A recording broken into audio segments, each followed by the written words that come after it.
Shalom, giving honor and praise to the Creator and the Maker of heaven and earth. I'm going to go into the book of Genesis, chapter 12, verse 3, so that way we can gain understanding concerning this. It says, "And I will bless them that bless thee, and curse them that curseth thee. In thee shall all the families of the earth be blessed." So now, in dealing with that portion right there, the blessing that was given to Abraham, it says, "In him and in his seed shall all the families of the earth be blessed." So let that be noted and understood. Now we can go and take this into a chronological world timeline thing in which different people had the children of Israel in their circumference. Let's start in what they call the Middle Kingdom of Egypt. Now that right there is starting off in what they call the situation where Amenemhat the first, who was the first king of the 12th dynasty of Egypt, that being a part of what they call the Middle Kingdom of Egypt. Some of the things that wound up happening during that era is to show you how Egypt was prosperous during that time, is because that's when they had the best literature. That's when they had some of their best monuments built. That's when they had some of their better pyramids built. You understand? So they actually also at that same time, under the king Senusret, which was 2 kings or so after Amenemhat, you had it to where they had what they call the expedition that they made into Kush, or that's to say into Ethiopia, and they actually conquered that particular place right there. You had it to where they was getting gold and diamonds and so forth and so on into what they call the expeditions into the Sinai. You also had it to where they made expeditions of what they also later on in history called the land of Palestine. So by the children of Israel being in the Middle Kingdom of Egypt, you see that's exactly when some of their best times was. And as the children of Israel were being led up out of the land of Egypt, you see also that's when some of their worst times began to happen. That's why those who know the history about Dynasty 13, which is also during the Middle Kingdom of Egypt, the people such as the Ipera Papyrus, where it states the people don't know what's going on. The land is filled with blood. Death is not lacking. Every man that's a firstborn is being buried into the ground. That right there just goes to show you that's some of the parts of what they call the Ipera Papyrus. It also speaks in there about what they refer to as the Kemnu Amnu, or the Asiatic slave that was escaping or leaving out of the land of Egypt. So that right there just goes to show you exactly what was going on while Israel was in the land of Egypt. In thee and in thy seed shall all the families of the earth be blessed.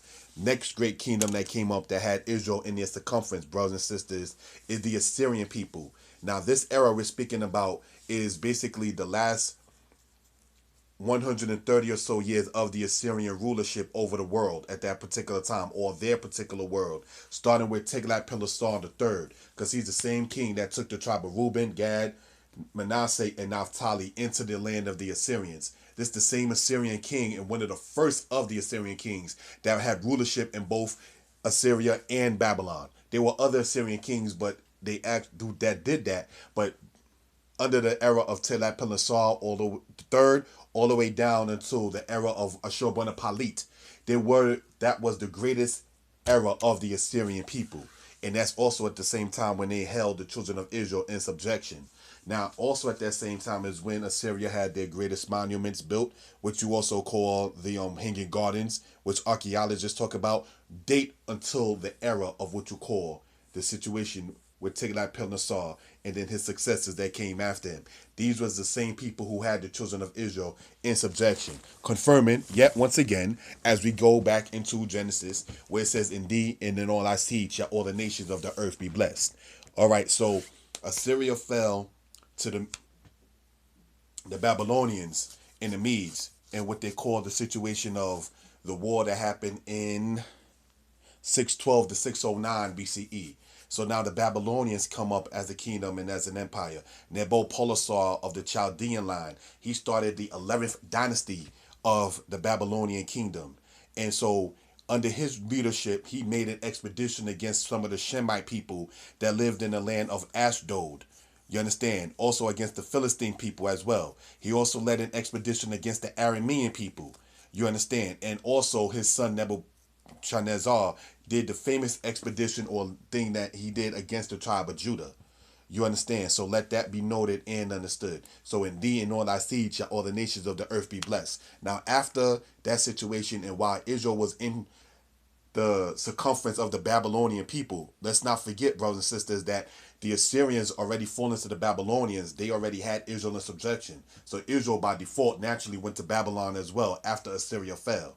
You see, so now getting back to this particular subject matter concerning Nebuchadnezzar and the kings that came up after him, Egypt was finished as an empire. There was nobody stepping up against the Babylonians, including the Egyptians. So let that be noted and understood in history. Okay, so now Babylon done conquered Egypt, Babylon done conquered the Assyrians, and they done conquered the house of Israel. So that's how it became a great empire, namely because they had jurisdiction over the seed of Abraham, Isaac, and Jacob.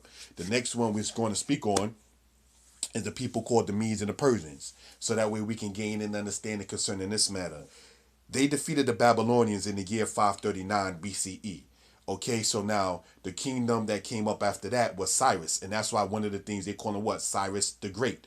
You see, and that's how he became great, because he was in circumference with the house of Judah, aka slash the children of Israel. He was the one who wound up capturing Egypt. He was the same one who captured Lydia and the same one who defeated Babylon. He's the same one who sat there and said, okay, boom, we're going to have it to where the tribe of Judah goes back and they build their temple. All of that is confirmed within history. So they had 120 plus provinces from what you call the land of India all the way to what you call the land of Ethiopia of today. And that was the big dominion that the book of Daniel chapter 7 verse 5 speaks about when it says, and he shall devour flesh. That right there is talking about the Medes and the Persians that were ruling at that particular time. We'll get more into that in the future.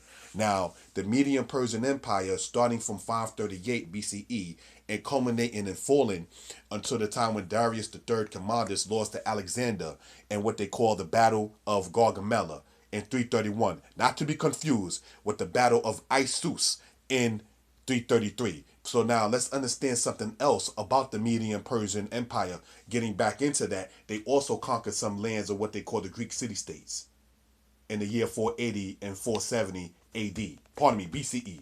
So that right there is very important to let it be noted, because that's what sometime after that, 100 and plus years after that, helped fuel that guy Alexander to where the book of Daniel chapter 8, it says the great horn was moved with choler against the Medes and the Persians. So when he went against the Medes and the Persians, in that particular one, he defeated them. And as to say, actually, Darius III was slain by his generals in their own particular kingdom. So Alexander had rulership basically of whatever the Medes and the Persians had. You understand? And there was no nation stepping up to him at that particular time. Like the Apocrypha says that all the kings of the earth bowed down unto him. Certainly the Egyptians did, because he actually was called a pharaoh in the land of Egypt. You see, but if you understand what happened after Alexander's death, and not to be arrogant, I challenge any historian, once it comes down to how they say Alexander died, he died at the hands of Cassander. How we know that? Because Cassander is the same one who assassinated Alexander the Fourth, who was the son of Alexander.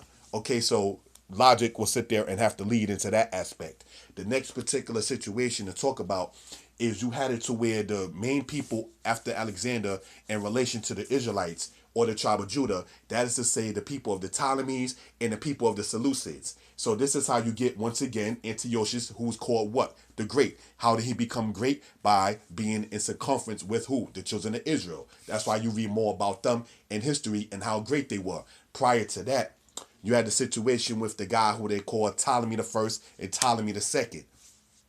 This is now the era in which you get the Israelites that was shipped into the land of Egypt by Ptolemy, if we know and understand what's going on the first, or Ptolemy Soter, as he called himself.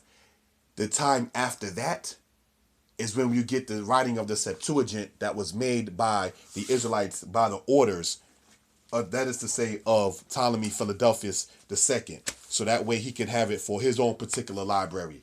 So that's how the Greeks became powerful, by having the Israelites in their circumference. So let that be noted and understood. The next thing that we're going to speak on concerning this kind of matter with the time frame is the people of the Romans. The Romans defeated the Greeks in what they call the Battle of Pydna, when Perseus of Greece lost to Rome in the year of 146 BCE. And Rome came to its greatest height. Why? And due to, in part, when who? The children of Israel was being subjected by them. So let that be noted and understood. In the year 63 BCE, Pompey of Rome subdued the tribe of Judah. And that's how the Romans and for a great part, Romans and the Israelites wound up being in circumference with each other. Pompey was a great emperor, and Abraham and his seed shall all the nations of the earth be blessed. So now moving along, you have it from where the era of Pompey going all the way, we're skipping Domitian, we're skipping Trajan, we're skipping to Titus, we're skipping Vespasian, and so forth and so on. And we'll deal with that in another aspect. But all of those great emperors of Rome became great because they was in the circumference of who? The children of Israel. In the year 135 AD, you had it to where the Roman Emperor Hadrian said, only y'all Israelites can come up into this land. And they changed the name of the land of Yisrael, and that is to say, namely the land of Jerusalem or Jerusalem, into what they call Alia Capitolina. And they dedicated that place that Judah had unto Jupiter, which is one of the Roman gods. So that right there just let it be noted and understood what kind of thing was going on in that particular time. You understand? So now you had it to where the Israelites were being pushed further west by the Hamites and by the Ishmaelites. The Nabateans, who were the first children of Ishmael, was further and further going into Africa and pushing the children of Israel western. All right. So now what's going on then? You had the Hamites.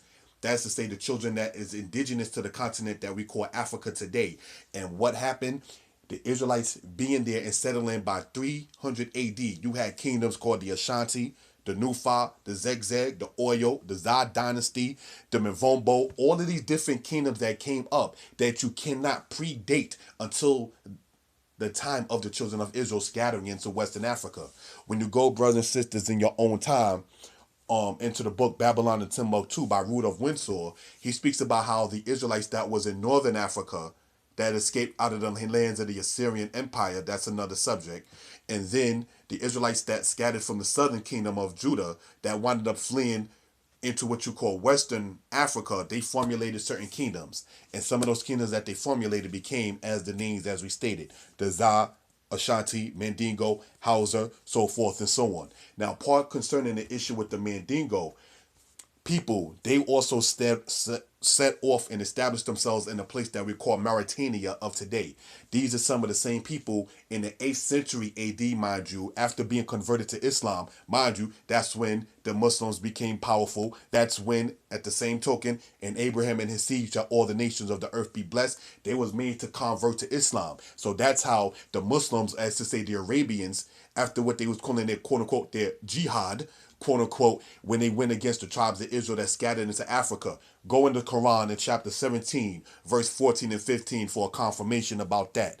That whole chapter is dedicated to the house of Israel. Quran chapter 17, verse 14 and 15, and you'll see the reference where I'm coming from with that. Now, the next particular point to get into the next subject matter, brothers and sisters, is these people that came out of the Mandingo people from Mauritania in the 8th century AD wind up fleeing or by their own choice going through Morocco over the Strait of Gibraltar into Spain and trying to civilize, to use that word, the white man, the Spaniard. Please wash yourself. Lady, can you please cook the food? You should not eat that with the blood dripping out the side. So it was actually the people of the Moors that actually went over there into Spain and into France, as quiet as that is kept, and helped them civilize themselves. So after the Moors were expelled out of there, you see Spain and Europe going into what they call the Dark Ages. And after the Dark Ages, they come out in what they call the Renaissance. Renaissance is the Latin word meaning, or the Italian word meaning rebirth.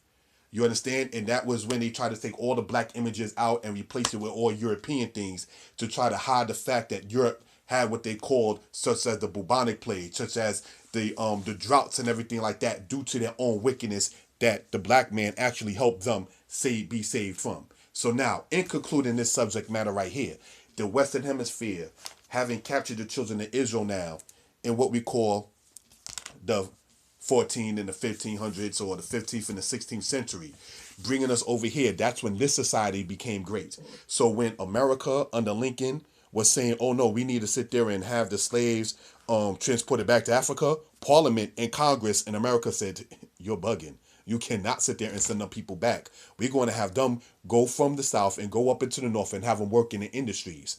And so that's how America became great. So many black historians speak about how slavery helped America. In Abraham and his seed shall all the nations of the earth be blessed. So what Israel has to do is take that portion and do right by the Most High and be blessed in such. Shalom.